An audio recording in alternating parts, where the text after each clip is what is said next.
తాలిబాన్లు ఏర్పాటు చేసినటువంటి ఒక మీటింగ్కి భారతదేశం కూడా హాజరు కావడం అన్నది సంచలనం. తాలిబాన్లు వివిధ దేశాల మీటింగులు ఏర్పాటు చేస్తే 9 దేశాలు, ఆయా దేశాల ప్రతినిధులతో పాటు భారత్ కూడా హాజరయ్యింది.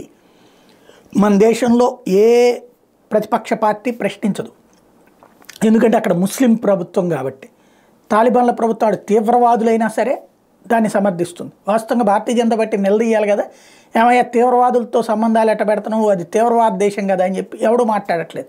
ఎందుకంటే మళ్ళీ తీవ్రవాదులైన లష్కర్-e-తోయిబా, జైష్-e-మహమ్మద్ని నడిపించేటటువంటి ఫరూక్ అబ్దుల్లా లాంటి వాళ్ళతో సంబంధాలు పెట్టుకునేటటువంటి వాళ్ళు వీళ్ళు. కాబట్టి తీవ్రవాదైనా ఇలా పర్లేదు దేశానికి. అయితే ఎందుకు భారతదేశం ఈ మీటింగులకి నరేంద్ర మోడీ సర్కార్ పంపించింది? తాలిబాన్లు భారత్ పట్లన నెగిటివ్గా లేరు, పాజిటివ్గా ఉన్నారు. మనం అవునన్నా ఆ తాలిబాన్లే ఆ ఆఫ్ఘనిస్తాన్ ప్రభుత్వాన్ని నడుపుతున్నారు. వాళ్ళతో మనం విభేదించి కూర్చోవడం వల్ల మనకు ఒరిగేది ఏం లేదు. ఓ రకంగా చెప్పాలంటే ఇప్పుడు పాకిస్తాన్ కంట్రోల్కి తాలిబాన్లనే వాడుతున్నాం, అంటే ముళ్ళుని ముళ్ళుతోనే తీసే ప్రయత్నం చేస్తున్నాం. కాబట్టి వాళ్ళు ఏర్పాటు చేసినటువంటి మీటింగ్కి భారత్ హాజరైంది. చైనా, పాకిస్తాను, రష్యాలతో పాటు భారత్ కూడా హాజరైంది అన్నటువంటి విషయం అంతర్జాతీయ మీడియా ప్రొజెక్ట్ చేసింది.